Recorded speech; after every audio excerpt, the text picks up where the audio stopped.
වැඩම කොට වදාළ අති ගෞරවනීය මහා සංඝරත්නයන් අවසරයි සද්ධර්ම ශ්‍රාවක කාරුණික ගුණගරුක බෞද්ධ පින්නතුනි බොහෝම ශ්‍රද්ධාවෙන් යුක්තව මේ සියලු දෙනාම සැදී පැහැදී සූදානම් වෙන්නේ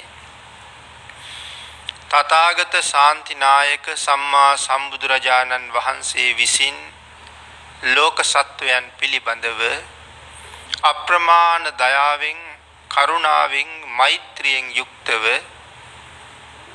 දේශනා කොට වදාළ පරම ගම්බීර වූ ශ්‍රී සද්ධර්ම රත්නයෙන් අබමල් රේණුවකටත් වඩා අඩු බොහෝම පුංචි කොටසක් දේශනා කරවගෙන ධර්ම ගෞරවය පෙරදරි කරගෙන දේශනාගත ධර්මයේ ශ්‍රවණය කරන්නත් එසේ ධර්ම ශ්‍රවණය කිරීමෙන් ලැබෙන අවවාද අනුශාසනා තම තමන්ගේ ජීවිතවලට එකතු කරගෙන වඩාත් නිවැරදි මෙලව ජීවිතයක් සකස් කරගන්නත් නිවැරදි වූ මෙලව ජීවිතයක් තුලින් සුගතිගාමී වූ පරලොව ආයති භවයකින් සැනසීමේ උතුම් පරමාර්ථයත් ඇතුවයි මේ සද්ධර්ම ශ්‍රවණය කරන්න සූදානම් වෙන්නේ.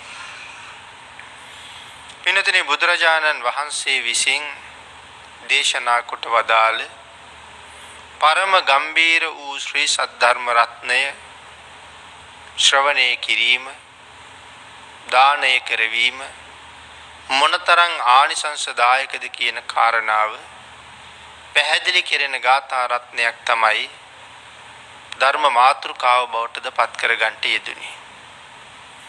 ඒ නිසා අපි මේ කරන මහ පිංකම මොනතරම් මහත්ඵලද මහානිසංසදායකද කියන කාරණාව අපි මේ ගාථා රත්නයත් එක්කම සාකච්ඡා කරමු. මේ මහා පිංකම සිද්ධ කරලා රැස් කරගන්න උතුම් පුණ්‍ය සම්භාර ධර්මයන්ගේ අනන්ත ආනුභාව බලයෙන් ඊ타ම ඉක්මන් භවයක ඊ타මත්ම කෙටි කාලයකින් සැප සහිත ප්‍රතිපදාවෙන් ආර්ය සත්‍ය අවබෝධයෙන් සැනසෙන්නේ මේ කුසලය ඔබට පාරමී වේවා කියලා ආශිර්වාද කරනවා. පින්තුනි අපි ධර්ම මාතෘකාව කරගත්ත ගාථා රත්නය මං හිතන්නේ මේ ලොකු කුඩා හැම කෙනෙකුටම හොඳට පාඩම් තියෙන ගාථා රත්නයක්. මේ ගාථා රත්නය අපේ බුදුරජාණන් වහන්සේ දේශනා කොට වදාළේ දෙවියන් අතර ඇතිවෙච්ච ප්‍රශ්න 4කට පිළිතුරු සැපයීමක් වශයෙන්. පින්තුනි මේ දෙවිවරු 12 අවුරුද්දක විතර කාලයක් ප්‍රශ්න 4කට උත්තර හොයනවා. ඒ උත්තර හොයන කාලේ මේ සක්වලේ විතරක් නෙමෙයි සක්වලින් සක්වල දෙව්ලොවින් දෙව්ලොව සැරිසරමින් මේ ප්‍රශ්න 4ට උත්තර හෙව්වා. 12 අවුරුද්දක් කියන්නේ දීර්ඝ කාලයක්. නමුත් මේගොල්ලන්ට අල්ප මාත්‍රයක්වත් Tamanට ඇතිවෙච්ච ප්‍රශ්න වලට උත්තර හොයාගන්න බැරුව ගියා. ඒ නිසා නැවත ආපහු හැරිලා මේ සක්වලටම ආවා. ඇවිල්ලා මේ විශාල දෙව් පිරිස සතරවරම් දෙවි රජවරුන් ළඟට ගියා. විශාල දේව සන්නිපාතයක් රැස් වෙනව දැකලා සතරවරම් රජවරු ඇහුවා මේ තරම් දෙව් පිරිසක් කුමක් සඳහාද පැමිණියේ කියලා. සඳහන් කළා ස්වාමීනි 12 අවුරුද්දක් පුරාවට ප්‍රශ්න 4කට උත්තර හොයනවා. නමුත් තාම උත්තර හම්බුනේ නැහැ. ඒ නිසා ඔබ වහන්සේලා ළඟට ආවා. මේ ප්‍රශ්න ටික විසඳගෙන යන්න. මොනවද මේ ප්‍රශ්න කියලා අහපුවාම උන්වහන්සේලාට ප්‍රශ්න ටික ඉදිරිපත් කළා. ඒක තමයි මේ ගාථාවේ සඳහන් කළේ. මේ දෙවිවරු අහනවා මේ ලෝකේ තියෙනවා නම් උතුම්ම දානයක්. ඒ කියන්නේ හැම දානයකටම වඩා වැඩියෙන්ම ආනිසංස තියෙන යම් දානයක් මේ ලෝකේ තියෙනවා නම් ඒ දාණය මොකක්ද? දාන කියලා කියහම මේ ලෝකේ දාන කොච්චර තියෙනවද? සියලු දාන කියලා කියහම අපි සියලු දාන මොනවද කියලාවත් දන්නේ නැති තරම් ලෝකේ දාන තියෙනවා. එතකොට මේ කෝටි ගානක්ද ප්‍රකෝටි ගානක්ද අසංඛ්‍ය ගානක්ද ඒ හැම දානයකටම වඩා වැඩියෙන්ම ආනිසංස ලැබෙන මේ සියලුම දාන අභිභවනය කරපු යම් දානයක් වෙත්නම් ඒක මොකද්ද කියලා තමයි හොයන්නේ. මේ තියෙන ඔක්කොම දාන ටික ලයිස්තුගත කෙරුවොත් ආනිසංස පිළිවෙලට එකට ලියන්නේ මොකද්ද කියලා යහන්නේ. ඒක තමයි පළවෙනි ප්‍රශ්නේ. දෙවෙනි ප්‍රශ්නේ තමයි මේ ලෝකේ කොයිතරම් රස වර්ග තියෙනවද? ඒ හැම රසයකටම වඩා උතුම්ම රසය මොකද්ද කියලා ඇහුවා. මේ ලෝකේ මිනිස්සු කොච්චර දේවල් වලට කැමතිද? සබ්බ රතින් කියලා කිව්වේ ඒකයි. රතිය කිව්වේ කැමැත්ත. එහෙමනම් ඒ කැමැති දේවල් අතර මේ ලෝකේ උතුම්ම කැමැත්තක් හිමි වෙන්නේ මොකේටද? උතුම්ම රතිය මොකද්ද කියලා ඇහුවා. අන්තිමට අහනවා මේ තණ්හාව කියන ධර්මතාවයේ ෂය කරාම ලැබෙන ඵලය මොකද්ද කියලා. මේ තමයි ප්‍රශ්න 4. සතරවරන් දෙවියෝ උත්තර දුන්නේ නැහැ. ඒ නිසා උන්වහන්සේලා මේ දෙව් පිරිසත් අනගහගෙන ගියා අපි යමු සක් දෙවිඳු ගාවට. සක් දෙවිඳු අපිට වඩා බොහෝම පින්වන්තයි. උන්වහන්සේ හරි තේජවන්තයි. පුදුම බල පරාක්‍රමයකින් යුක්තයි. දහම් දැනුමක්ද තියෙනවා. ඒ විතරක් නෙමෙයි 1000ක් දෙනා සක් දෙවිඳු වට කරගෙන එකවර ප්‍රශ්න 1000ක් ඇහුවොත් ඒ ප්‍රශ්න 1000ටම උන්වහන්සේට එකවර උත්තර වැටහෙනවා. ඒ තරම් ප්‍රඥාවක් තියෙනවා.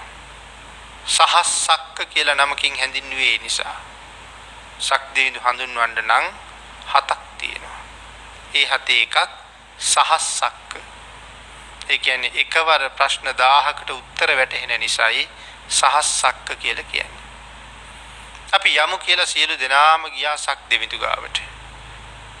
සතරවරම් දෙවිවරු ඉදිරිපත් වෙලා ගිහිල්ලා ඇහුවා ස්වාමීනි මේ දෙව් පිරිසට ප්‍රශ්න 4ක් තියෙනවා විසඳ ගන්න. 12 අවුරුද්දක් පුරාම උත්තර හොයනවා තාම ලැබිලා නැහැ. විසඳලා දෙන්න කියලා. ඒ වෙලාවේ ප්‍රශ්න 4 මොකක්ද කියලා අහලා සක් දෙවිඳු සඳහන් කළා මේට උත්තර මටද වැටහෙන්නේ නැහැ. මේකට උත්තර දෙන්න දන්නව නම් ඒ ලෞතුරා බුදුරජාණන් වහන්සේ විතරයි. සවැත් නුවර ජේතවනාරාමේ මේ දවස්වල වැඩ ඉන්නවා. අපි යමු එහාට. මේ විශාල දේව පිරිසත් අඳගහගෙන ජේතවනාරාමයට ආවා. මුළු ප්‍රදේශයම ඒකාලෝක කරගෙන. ඇවිල්ලා බුදුරජාණන් වහන්සේට වැඳා. වැඳට පස්සේ භාග්‍යතුන් වහන්සේ ඇහුවා මහරජය මේ තරම් දෙව් පිරිසක් එක්ක මොන වාගේ කාරණාවක් නිසාද ආවේ කියලා. ස්වාමීනි මේ දෙවියන්ට 12 අවුරුද්දක් තිස්සේ තියෙන ප්‍රශ්නයක් තියෙනවා. ඒකට සක්වලින් සක්වල දෙව්ලොවින් දෙව්ලොව ඇවිද උත්තර හෙව්වට උත්තර ලැබිලා නැහැ. නැවත වතාවක් මේ සක්වලේ වරම් දෙවියන්ගෙන් ඇහුවට පස්සේ උන්වහන්සේලා මේ පිරිස මංගාවට එක්කාවා. මටද පිළිතුරු නොවැටහුණ නිසා මම පිරිස අඳගහගෙන භාග්‍යතුන් වහන්සේ ළඟට ආවා. මොනවද මේ ප්‍රශ්න? බුදුරජාණන් වහන්සේට ඉදිරිපත් කළාට පස්සේ අපේ භාග්‍යතුන් වහන්සේ ඒ හැම ප්‍රශ්නයක්ම විසඳුවා. ඒ විසඳාලමින් තමයි අපි මාතෘකා කරගත්ත ගාථා රත්නය දේශනා කළේ. සියලු දානයන් අතර උතුම්ම දානය මොකක්ද? භාග්‍යතුන් වහන්සේ උත්තරයක් දෙනවා. සබ්බ දානං ධම්ම දානං ජිනාති. හැම දානයක්ම අභිභවනය කරනවා තථාගත ශ්‍රී සද්ධර්ම දානය. සියලු රසයන් අතර උතුම්ම රසය මොකද්ද? සබ්බං රසං ධම්ම රසෝ ජිනාති. හැම රසයක්ම දිනනවා මේ ධර්ම රසය. හැම රතියක්ම අභිභවනය කරපු රතිය මොකද්ද? සබ්බං රතින් ධම්ම රතින් ජිනාති. හැම රතියක්ම දිනනවා මේ ධර්ම රතිය. ඊළඟට ඇහුවා තණ්හක්කයෝ සබ්බ දුක්ඛං ජිනාති. තණ්හාව ඡය කිරීමෙන් කොතෙන්ටද යන්න පුළුවන්? සියලුම දුක් නැති කරන්න පුළුවන්, දිනන්න පුළුවන් තණ්හාව ඡය කිරීමෙන්. ප්‍රශ්න අහනකොටම භාග්‍යතුන් වහන්සේ පිළිතුරු සපයලත් ඉවරයි. එමනම් අපි මේ ගාථා රත්නයේ මේ කාරණාව තව ටිකක් සාකච්ඡා කරලා විස්තර කරගත්තොත් බුදුරජාණන් වහන්සේ මේක පැහැදිලි කළා මේ සබ්බ දානං ධම්ම දානං ජිනාති කියන කාරණාව. පින්නතේ මේ සක්වල ගැබ පුරාම අකනිටා බඹලෝ දක්වා. ඒ කියන්නේ ඉහළින් සක්වලේ කෙරවල දක්වා. බුදුරජාණන් වහන්සේලා, පසේ බුදුරජාණන් වහන්සේලා, මහරහතන් වහන්සේලා වඩා හිඳවලා. කොහොමද එතන වඩා හිඳවනවා කියලා කියන්නේ? ධන මඩලෙන් ධන මඩල ගෑවෙන්නේ. එතකොට මේ ගෑවි නොගෑවීමෙන් ඒ තරම් ළඟින් වඩා හිඳවලා මුළු සක්වල ගැබම පුරවලා උන්වහන්සේලා උදෙසා මේ කෙසෙල් ගොබ තරම් ඊටාම සිනිදු චීවර බුදුරජාණන් වහන්සේලාට, පසේ බුදුරජාණන් වහන්සේලාට, මහරහතන් වහන්සේලාට පූජා කළොත් කොයි වාගේ ආනිසංසයක් ලැබෙනවද? දැන් එතකොට මේ කාරණාව තවත් විස්තර කරන්න නම් දක්ඛින විභංගයෙන් කරුණු දක්වන්න වෙනවා. දක්ඛින විභංගය අපේ පින්නතුන් නොදන්නව නෙමෙයි. බොහෝ ධර්ම ශ්‍රවණය කරන අය දක්ඛින විභංගය හොඳට දන්නවා. මේ දක්ඛින විභංගයේ සඳහන් කරනවා පෞද්ගලික දාන 14ක්. ඒකේ පළවෙනි එක තමයි ලෞතුරා බුදුරජාණන් වහන්සේට දෙන දාණය. දෙවෙනි එක පසේ බුදුරජාණන් වහන්සේට දෙන දාණය. තුන්වෙනි එක මහරහතන් වහන්සේට දෙන දාණය. දැන් එතකොට මෙතන සඳහන් කරලා තියෙන ප්‍රතිග්‍රාහකයෝ 3 දෙනා මේ 1 2 3 කියන මූලික තැන ඉන්න ප්‍රතිග්‍රාහකයෝ 3 දෙනාමයි. එතකොට මේ 3 දෙනාගෙන් කාට පූජාවක් කළත් ඒකේ ආනිසංසවල සීමාවක් නැති බවයි භාග්‍යතුන් වහන්සේ දේශනා කළේ. භාග්‍යතුන් වහන්සේට කරන පූජාවේ ආනිසංසය නම් කිසිම කෙනෙකුට හිතා ගන්නවත් බැහැ. ඊතුරු පූජා දෙකත් ඒ වගේම සීමාවක් ආනිසංසවල දක්වලත් නැහැ. එතකොට අපේ ශාසනයේ සාංගික දාන කීයක් තියෙනවද? සාංගික දාන 7ක් තියෙනවා. පෞද්ගලික දාන 14කුයි සාංගික දාන 7කුයි තියෙනවා. එතකොට අපි හැමෝම දන්නවා පෞද්ගලික දාණයට වඩා සාංගික දානයක් මහත්ඵලයි මහානිසංසදායකයි කියලා. අපේ ශාසනයේ සඳහන් කරනවා අක්කයි නංගී දෙන්නෙක් බද්දා සහ සුබද්දා කියලා. මේකෙන් අක්කා හැමදාම දන් දුන්න කෙනෙක්. හැබැයි නංගි මුළු ජීවිත කාලෙටම එක දානයයි දුන්නේ. මේ දෙන්නම මැරිලා ගිහිල්ලා දෙව්ලොව ඉපදුනා. හැමදාම දන් දුන්න අක්කා දෙවනි දිව්‍ය තලයේ ඉපදුනා. එක දානයක් දුන්න නංගි පස්වෙනි දිව්‍ය තලයේ ඉපදුනා. පස්සේ ඇවිල්ලා ඒ ඉහළ දිව්‍ය තලයේ ඉපදිච්ච දෙවඟන පහළ දිව්‍ය තලයේ ඉන්න දෙවඟනට කතා කරාම කියනවා මට පේන්නේ නැහැ කවුද කියලා. ඒ තරම්ම සියුම් ශරීරය. මට පෙනී හිටින්න කියහම රළු කයක් මවාගෙන පෙනී හිටනවා. මේ පල්ලහ දිව්‍ය තලයේ ඉන්න දිව්‍යාංගනාවට හිතා ගන්නවත් බැරි තරම් ලස්සනයි. කවුද කියලා අහපුවම කියනවා අපි දෙන්නම එක ගෙදර හිටියේ. අපි දෙන්නම දන් දුන්නා. ඔබ මුළු ජීවිතේම දන් දුන්නා. මම ජීවිත කාලෙට මේක දාන්නේයි දුන්නේ. ඊට පස්සේ අහනවා මේ මම මෙච්චර දන් දීලත් එක දානයක් දුන්නු ඔබ මට වඩා ඉහළට ගියේ කොහොමද කියලා. මට සත්පුරුෂයෙක් මුණ ගැහුණා. ඒ සත්පුරුෂයා මට කිව්වා සාංගික දානයක් දෙන්න කියලා. ඒ හින්දා මං ජීවිතේටම දුන්නේ එක දානයයි. ඒක සාංගික දානයක්. රේවත මහරහතන් වහන්සේ තමයි උපදෙස් දීලා තිනේ සාංගික දානයක් දෙන්න කියලා.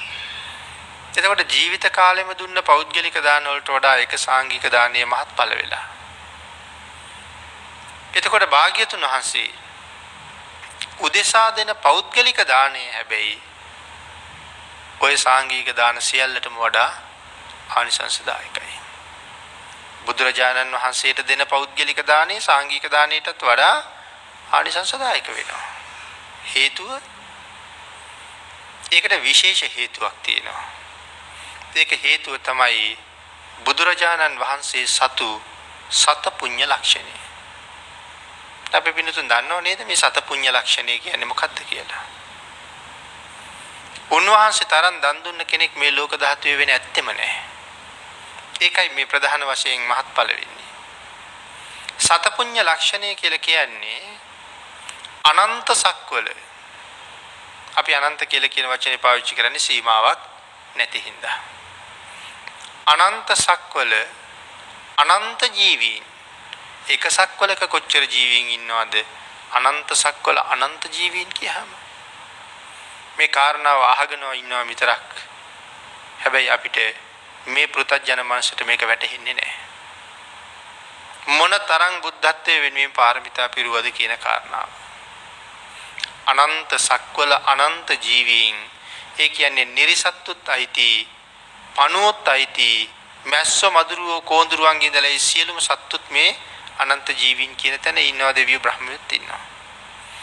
අනන්ත සක්වල අනන්ත ජීවීන් එක්කෙනා දාන 100 දුන්නොත් එක්කෙනෙක් 100ක් දෙනවා. ඒ වගේ මේ සියලුම සත්තු දාන 100 ගානේ දෙනවා.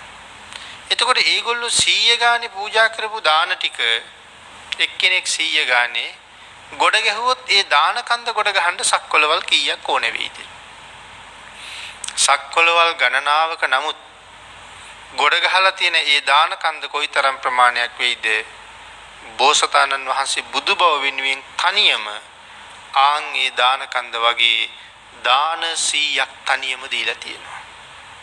අනන්ත සක්වල අනන්ත ජීවීන් එක්කෙනා 100 ගානේ දුන්න දාන ප්‍රමාණය කොච්චරද? බෝසතාණන් වහන්සේ බුද්ධත්වයේ වෙනුවෙන් එවන් දාන 100ක් තනියම දීලා තියෙනවා. ආන් ඒකයි සත පුඤ්ඤ ලක්ෂණය කියලා කියන්නේ. එහෙම දන් දුන්න දානපතියෙක් මේ විශ්වයේ ඉන්න කිසිම භික්ෂුන් වහන්සේ නමක් අතර නෑ, මහරහතන් වහන්සේලා අතර නෑ. එහෙනම් බෝසතාණන් වහන්සේගේ දාන පාරමිතාව ඒ ඔක්කොටම වඩා අග්‍ර නිසා උන්වහන්සේට පිරිනමන පෞද්ගලික දානයත් මහා සංඝයා උදෙසා දෙන සාංගික දානයට වඩා ආනිසංස වැඩි. ඉතින් එතකොට අපි මේ සඳහන් කරපු මේ කෙසෙල් දලු තරම් සිනිදු වූ චීවර පූජාව බුදුපසේ බුදුමහරහතන් වහන්සේලා උදෙසා කළ ඒ චීවර පූජාවේ ආනිසංසයත් ධර්ම දාන ආනිසංසයත් මෙතන සංසන්දනය කරන්නේ භාග්‍යතුන් වහන්සේමයි. ඒ චීවර පූජාව කොයිතරම් ආනිසංස වෙයිද? 4 පද ගාථාවකින් කරන අනුශාසනාව කොහොම වෙයිද? සඳහන් කරනවා අර චීවර පූජාවේ ආනිසංසය 16 වතාවක් බෙදලා අපි ඒකට කියන්නේ අර 12 කලාවෙන් එකක් කියන කාරණාවයි මේ කියන්න හදන්නේ. එක දහම් පදයක් 4 පද ගාථාවකින් දේශනා කරලා ලබා ගන්න ආනිසංසය කොච්චරද? ආන්ගේ ආනිසංසයෙන් 12 කලාවෙන් එකක් තරම්වත් අර චීවර පූජාවෙන් ලැබෙන ආනිසංසය වටින්නේ නැහැ කියලා දේශනා කළා. ඒ තරම් සද්ධර්ම දාණය උතුම්. එතන සඳහන් කරනවා තමන් ධර්මයේ දේශනා කරලා සිද්ධ කරන ධර්ම දානයත් උතුම්. තමන් ධර්මයේ ශ්‍රවණය කරලා ලබා ගන්න ධර්ම ශ්‍රවණයත් උතුම්. ඒ විතරක් නෙමෙයි තමන් විසින් ධර්මයේ දේශනා කරවලා ලබා ගන්න කුසලයක් උතුම්. ඒකත් අයිති වෙන්නේ සද්ධර්ම දානමය ගණේටමයි. එහෙනම් මේ වෙලාවේ මේ පින්වත් පිරිස මේ කරන්නේ ඒ කාරණාව. තමන්ගේ දායකත්වයෙන් ධර්මයක් දේශනා කරනවා ලෝක සත්වයාගේ හිතසුව පිණිස. ඒකත් මේ ධර්ම දාන ගණේටම තමයි අන්තර්ගත වෙන්නේ. ධර්ම දානේ ඒ තරම් ශ්‍රේෂ්ඨ වෙන්න හේතුව වෙනතින වෙන මොනව දුන්නත් ආමිෂ දාන හැටියට කවදාවත් කෙනෙක් සංසාරයෙන් එතර කරවන්න පුළුවන්ද? සසරින් එතර කරවන්න බෑ. මේ ජීවිතේ සුවපත් කරවන්න පුළුවන්. රත්තරන් යහනාවල් වල සතපවන්නත් පුළුවන්. මුතුමැණික් යහනාවල් වල සතපවන්නත් පුළුවන්. එවන් මාලිගාවල ජීවත් කරවන්නත් පුළුවන්. ජෝතිය සිටුතුමා එහෙම ජීවත් වුණේ එවන් මාලිගාවල් වල. මැණික් මාලිගාවක තමයි ජීවත් වුණේ ජෝතිය සිටුතුමා. බිමට තනිකරම අල්ලලා තිබුණේ මැණික්. ඒ නිසා බිම බලහම පේන්නේ සතපුම් 100 ගණන් යටට ආවාට තමයි පේන්නේ. ඇයි එහෙම පේන්නේ? ඒ තමයි මැණික් කොප කරලා අල්ලහම තියෙන හැටි. බිම්බිසාර මහරජුරෝ මේ මාලිගාව බලන්න ගිහිල්ලා දොරටුවේ හිටගත්ත. හැබැයි ඉස්සරහට අඩියක් තියන්න බයයි. සිටුවරයා මම ගෙන්න ගත්තේ මේ වලට වට්ටලා මරන්නද කියලා හිතුණා. සිටුතුමාට පස්සේ තේරුණා මහරජුරෝ ඉස්සරහට අඩිය තියන්නේ නැත්තේ බයට කියලා. ඒ වෙලාවේ සිටුතුමා ළඟට ගිහිල්ලා කියනවා ස්වාමීනි බය වෙන්න එපා. වැටෙන්න වලවල් මාලිගාව ඇතුලේ නෑ. මගේ පස්සෙන් එන්නකෝ කියලා සිටුතුමා ඉස්සර වෙලා යනවා. රජුරු පස්සෙන් යනවා. එහෙම මැණික් මාලිගාවල් වල ජීවත් වුණා. එහෙනම් එහෙම වෙන්න පුළුවන් පෙරපිනුත් එක්ක. කෙනෙක් අපිටත් එහෙම සලකන්නත් පුළුවන්. නමුත් සසරින් මිදුණද? මේ මොන සැප වින්දත් කොයි විදිහට ජීවත් වුණත් සසර දුක්ඛයෙන් නිදහස් වෙලා නැහැ. කෙනෙක් සතර අපායෙන් නිදහස් කරලා සංසාරයෙන් ඈතරට අරගෙන ගියා නම් ඒ භාග්‍යතුන් වහන්සේගේ ධර්මයේ නිසාමයි.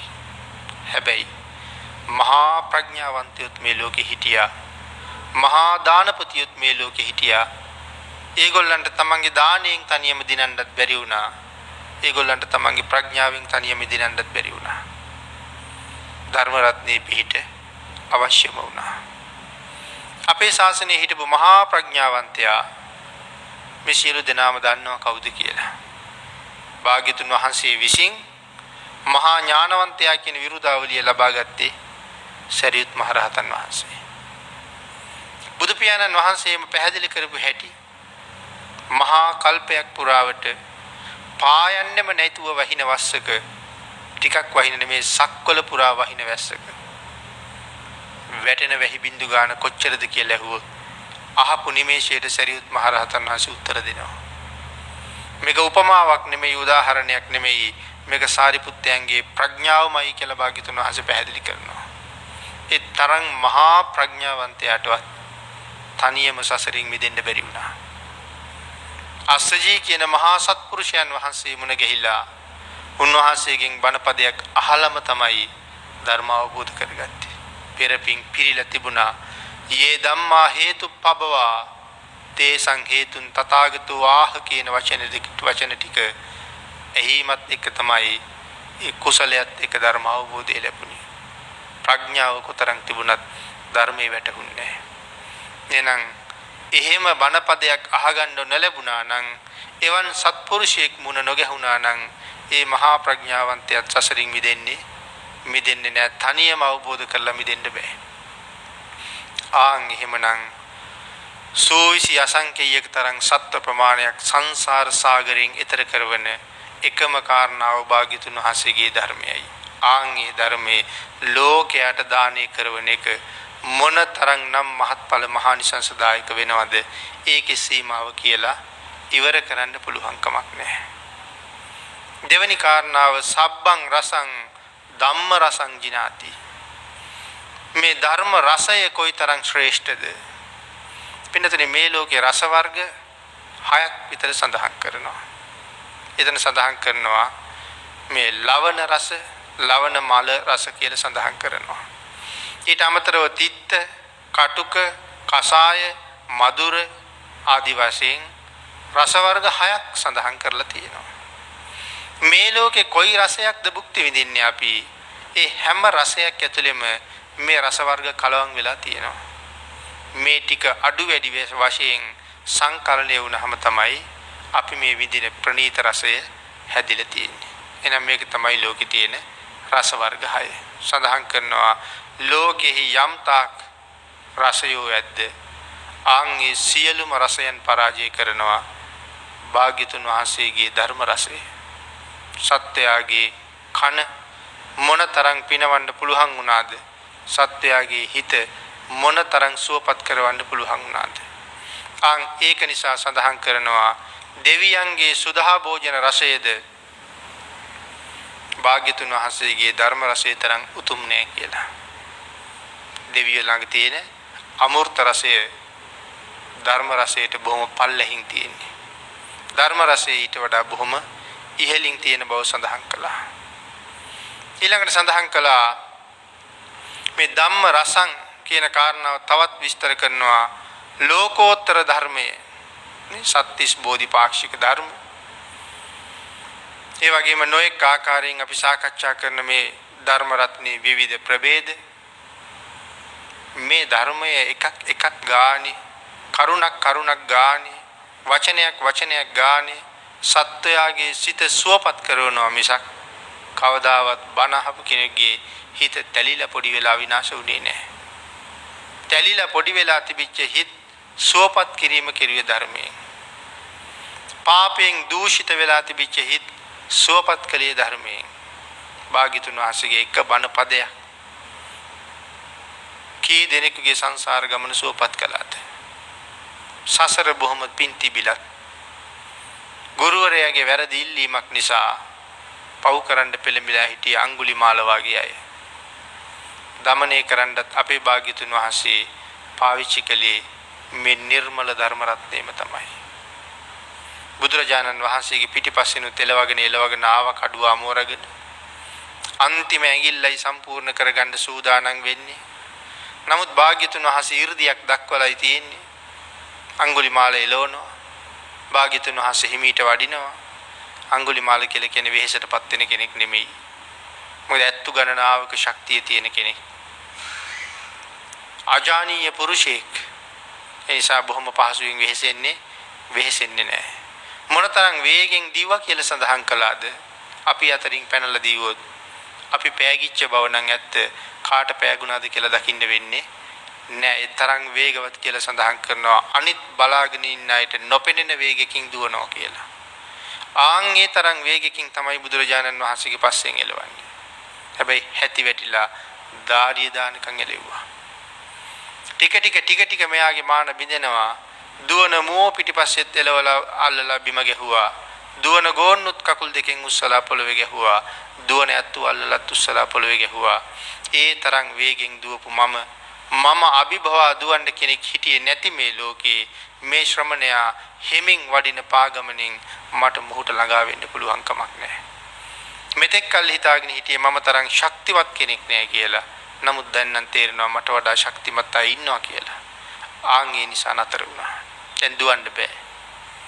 බැරිම වෙලා තමයි දාඩිය වලින් නාගෙන නතර වුණේ. එහෙම නතර වෙලා බුදුරජාණන් වහන්සේට කතා කළා. තිට්ඨ ශ්‍රමණ නවතින්න ශ්‍රමණේ බුදුරජාණන් වහන්සේ වඩින ගමන් සඳහන් කළා. තිතෝ අහං අඟුලිමාල ත්වංච තිට්ඨ. මම නතර වුණා අඟුලිමාල ඔබ නවතින්න. මෙන්න මේ වචන දෙක ගැන අඟුලිමාලට හිතා ගන්නවත් බැරුව ගියා. වෙවුලන්න පටන් ගත්ත අඟුලිමාල මේ වචන දෙක ඇහෙනකොට. බීතියටපත් වුණ අඟුලිමාල මේ වචන දෙක ඇහෙනකොට. මොකද අඟුලිමාල පව් කළාට අඟුලිමාල දන්නවා ශ්‍රමණයෝ කවදාවත්ම පව් කරන જાතියක් බොරු කියන જાතියක් නෙමෙයි කියලා. ශ්‍රමණ භාවයට ඇතුල් වෙනවත් එක්කම ප්‍රතිඥා දීලායි තියෙන්නේ කවදාවත් සිල් කඩන්නේ නැහැ කියලා.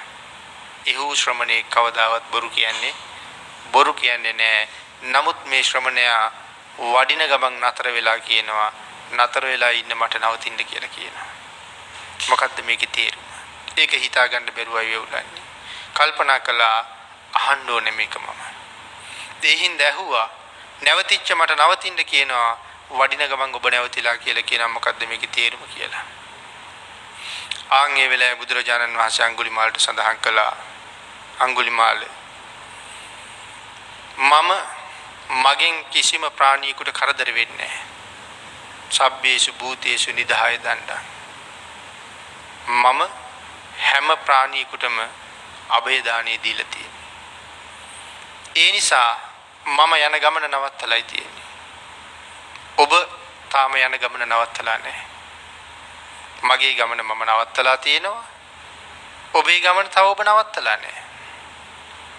එතකොට අඟුලිමාලට තිබිච්ච සැකයනේ නතර වෙලා ඉන්න මට නවතින්න කියන්නේ ඇයි කියලා. භාග්‍යතුන් වහන්සේගේ ගමන නැවැත්තුවා කියලා කියන්නේ උන්වහන්සේගේ සංසාර ගමන නැවැත්තුවා කියන එකයි. අඟුලිමාල හිටගෙන ඉද්දිනුත් කොහාටද යන්නේ? අඟුලිමාල කෙමෙන් ඇදෙන්නේ නිරේ පැත්තට. අඟුලිමාල හිටගෙන ඉන්න බව ඇත්ත. ඒ වුණාට වයස යනවා. තප්පරින් තප්පරි විනාඩියෙන් විනාඩිය පැයෙන් පැය වයස්ගත වෙනවා. අපිත් මෙතන වාඩි වෙලා තමයි ධර්ම ශ්‍රවණය කරන්නේ. අපි හිතාගෙන ඉන්නේ මෙතන පැයක් ඉඳගෙන ඉන්නවා කියලා. ඉඳගෙන තමයි. ඒ වුණාට මෙතන වාඩි වෙච්ච අය නෙමෙයි නැගිටින්නේ. වාඩි වුණාට වඩා වයසක පිරිසක් මෙතනින් නැගිටින්නේ. පැයකින් වයස ගිහිල්ලා. එතකොට පැයකින් ඇදිලා ගියේ කොහාටද? මරණය පැත්තට. ඒ මරණයත් එක්ක කොහාටද ඇදුනේ කියන කාරණාවයි තීරණය කරන්න ඕනේ. අපාය පැත්තටද සුගතිය පැත්තටද කියලා. ඒකයි අඟුලිමාලට කියන්නේ. ඔබ තාම නතර වෙලා නැහැ. එනම් භාග්‍යතුන් වහන්සේ නැවතිලා අපි තාම නැවතිලත් නැහැ. ඒ කාරණාව අපිටත් අදාළයි. නමුත් ආන් එහෙම භාග්‍යතුන් වහන්සේ කරපු ඒ අපූර්ව ප්‍රකාශයෙන් බුදුරජාණන් වහන්සේ නිරේට යන්න හිටපු තවත් කෙනෙක් බේරගත්තා. සසර පින් කරලා තිබුණ අය මහා කල්ප ලක්ෂයක් පෙරම් පුරලා තිබුණා. සත්පුරුෂ ආශ්‍රය නොලැබිච්ච නිසා නිරේ පැත්තට මේ ඇදෙමින් හිටියා. ඒ නිසා සත්පුරුෂයෙක් මේ නිරේට යමින් හිටපු මේ මහා පුණ්‍යවන්තයත් බේරගත්තා. ඒ තමන් වහන්සේ අවබෝධ කරගත්ත ධර්ම රත්නය. එහෙනම් සතර අපායට යන්න ඉන්න උන් සතර අපායෙන් මුදවන්න පුළුවන් වුණා නම් ඒ භාග්‍යතුන් වහන්සේගේ ධර්ම රත්නයටයි. ඒ නිසා මේ ලෝකේ හැම පැත්තෙම රසයක් දැනුණා නම් ඒ ධර්ම රසයමයි. තුන්වෙනි කාරණාව සඳහන් කරනවා සබ්බං රතින් ධම්ම රතින් ජිනාති. ධර්ම රතිය තරම් රතියක් මේ ලෝකේ වෙන නැහැ කියලා කිව්වේ. සාමාන්‍ය අපේ ජීවිතේ අපිට තියෙන රතියින් මොනවද? ගෙවල් දොරවල් වලට තියෙන රතියක්, ඉඩකඩම් වලට තියෙන රතියක්, දූ දරුවන්ට තියෙන රතියක්, මිල මුදල් රන් රිදී මුතුමැණික් වලටත් තියෙන රතියක්. හැබැයි ඒ කැමැත්ත දවසින් දවස අපිව සතුටු කළාද? එහෙම නැත්නම් දවසින් දවස අපි දුකට හෙළුවද කියලා කල්පනා කරන්න ඕනේ. ආන් ඒ බැඳිච්ච හැම කැමැත්තක්ම අපි අරගෙන ගියේ දුක් ගින්දරකට. සැපයි වගේ පෙනි දුක කරාම අරගෙන ගියා. අපේ තණ්හාව වැඩි නිසා දුක සැප වගේ පෙනුන මිසක් දුක දුකම විදිහට පෙනුනේ නැහැ. ඒ නිසා හැම වෙලාවෙම අපි ඌව දැක්කේ සැපයි වගේ. හැබැයි වෙලා තියෙන්නේ తాවකාලික සැපයක් පෙන්නලා තියෙනවා. දීර්ඝ කාලීන දුකකට ඇද දාලා තියෙනවා. ආන් ඒක හින්දායි අපේ භාග්‍යතුන් වහන්සේ දේශනා කළේ මාගන්ධිය සූත්‍රයේ මේ මිනිස්සු මේ හොයන සැප කොයි වගේද කියලා. අපි මේ කෑම කාලා, ගීත කියලා, ඇඳුම් ඇඳලා, ගෙවල් හදලා, සැරසිලා මේ නොයෙක් දේවල් කරලා අපි හොයන සැප භාග්‍යතුන් වහන්සේ උපමා කළේ තුවාලයක් වටේට නියාගින් කහනකොට දැනුණා නම් සතුටක්. ආන් ඒ වගේ සතුටක් වෙනුවෙන් තමයි මේ මුළු ජීවිත කාලෙම මිනිස්සු මහන්සි වෙලා තියෙන්නේ. එහෙනම් බුදුරජාණන් වහන්සේ කාගේ කලේ නෑ. හැබැයි සැපයක් හොයාගන්න මාර්ගය භාග්‍යතුන් වහන්සේ හොයලා අපිට පෙන්නලා දුන්නා. එහෙනම් අර ලෞකික දේවල් වලට ඇලිච්ච අය දවසින් දවස දුකටමයි ඇලුනේ. යමෙක් භාග්‍යතුන් වහන්සේගේ නිර්මල ධර්ම රත්නයට ඇලුනා නම් ඒ හැම කෙනෙක්ම දවසින් දවස නිදහස් පැත්තටමයි ගමන් කළේ. ප්‍රීතිය හොයාගෙනමයි ගමන් කළේ. සතුට සන්තෝෂමයි උට ලැබුණේ. අත්හරින්න හම්බුනේ සතුට. නමුත් අල්ලගන්න රැස් කරන්න එකතු වුණේ මහා දුක්ඛන්තරාවක්. තණ්හක්කයෝ සබ්බ දුක්ඛං ජිනාති. තණ්හාව ඡය කිරීමෙන් මොකද්ද ලැබෙන්නේ කියන කාරණාවට උත්තරයක් දුන්නා. සියලුම දුක් දුරු කිරීම තණ්හාව ඡය කිරීමත් එක්කම සිද්ධ වෙනවා. ඒ කියලා කියන්නේ තණ්හාව නැත්තටම නැති කරපු දවසට අපි අරහත්ත්වයටපත් වුණා කියලා කියනවා. රහතන් වහන්සේට කිසිම දුකක් දැනුන්නේ නැහැ. කායික දුකක් තියෙනවා උන්වහන්සේට. හැබැයි ඒක දුකක් හැටියට උන්වහන්සේ ගණන් ගත්තේ නැහැ. ජීවිතේ පවතින තුරු මොකක් හරි දෙයක් වැදුනොත් රිදෙනවනේ. කවුරු හරි උල්ලායිදීකින් යන්නොත් රිදෙනවනේ. අසනීපයක් හැදුනොත් වේදනාවක් තියෙනවනේ. ඒ කායික වේදනාවල් තියෙනවා. නමුත් උන්වහන්සේගේ ඉවසලා පාලනය කරගන්නවා. ඉන් පස්සේ ආය කවදාවත් මේ සංසාරේ ඉපදිලා සතර පායි දුක් විඳින තත්ත්වයක් උන්වහන්සේට තියෙනවද? එහෙම එකක් උන්වහන්සේට නැහැ. මේ අරහත්ත්වය ලැබපු දවසේ ඉඳලා පරිණිර්වාණය දක්වා මේ කවයි පවත්වාගෙන යනකම් ඇති වෙන කායික දුකක් ඇති වෙන්න පුළුවන්. නමුත් ඒක මේ මෙතන අපි කතා කරන දුක නෙමෙයි. මේ කය පවතින නිසා ඇති වෙන දුක. අපේ මේ කයට වේදනාවල් දැනෙනවා. ඒ නිසා අපිට දුකක් දැනෙනවා. අපිත් මැරිලා යනවා. නමුත් අපි සදාටම ඉවර වෙන්නේ නෑ. මෙතන අතාරිනකොට තව තැනක් අල්ල ගන්නවා. රහතන් වහන්සේත් එහෙමද? උන්වහන්සේ මේ අතාරින්නේ සංසාරේ මත හැරීමයි. එන තණ්හාව ෂේ කරපු නිසා නැවත සසර කවදාවත් නූපදින පුද්ගලයෙක් බවට පත් වෙනවා. ආංගික නිසයි සඳහන් කළේ සබ්බ දුක්ඛං ජිනාති. සියලුම දුක් දිනනවා තණ්හාව ෂේ කරපු පුද්ගලයා. මේ කාරණාව භාග්‍යතුන් වහන්සේ අපූර්වවට පැහැදිලි කරලා ඉවර කරනකොට සක්‍ර දේවේන්ද්‍රයන් වහන්සේට ඇති වුණේ පුදුම සතුටක්. උන්වහන්සේත් එක්ක ආපු දෙව් පිරිසට ඇති වුණේ අප්‍රමාණ සතුටක්. මේ සියලුම දෙවිවරු නියෝජනය කරමින් බුදුරජාණන් වහන්සේගෙන් සක් දෙවිඳු ඉල්ලීමක් කළා. ස්වාමීනි, සද්ධර්ම දාණය මේ තරම් මහත්ඵල නම්, මේ තරම් මහානිසංසදායක නම්, අදින් පස්සේ යම් තැනක හතර පද ගාථාවක් කියලා අනුශාසනාවක් කළත්, දානෙ ගෙදරක කරන අනුශාසනාවක් නිමා වෙච්ච මොහොතකත් අපි අමතක කරන්න එපා කියන්නේ ස්වාමීනි. භික්ෂුන් වහන්සේලාට උපදෙස් දෙන්න. යම් තැනකද බණපදයක් දේශනා කළේ අවසානයේ දෙවියන්ට පින් දීම කවදාවත් අමතක කරන්න එපා කියලා. ඒ මහ පින අපිට දෙන්න කාරුණික වෙන්න කියන්නේ ස්වාමීනි. එහෙම ඉල්ලීමක් කරලා දෙව් පිරිසත් එක්ක සක් දෙවිඳු පිටත් වුණා. හැබැයි මේ ධර්ම කාරණාව අහලා එතන ආපු බොහෝ දෙවිවරු ධර්ම අවබෝධය කළා. එදා සක් දෙවිඳුගේ ඉල්ලීම නිසා අදත් මේ වාගේ පින්කම් නිමා වෙනකොට දෙවියන්ට පින් දීම අපේ සාමාන්‍ය සිරිතක් බවට පත් වෙලා තියෙනවා. ඒක අපේ ජීවිතයට ආවේ කොතනින්ද? භාග්‍යතුන් වහන්සේගෙන් මේ ප්‍රශ්න ටිකට උත්තර හම්බ වෙනකොට සක් දෙවිඳු කරපු ඉල්ලීම නිසා. එහෙමනම් අද ධර්ම දේශනාවට වෙන් වෙලා තියෙන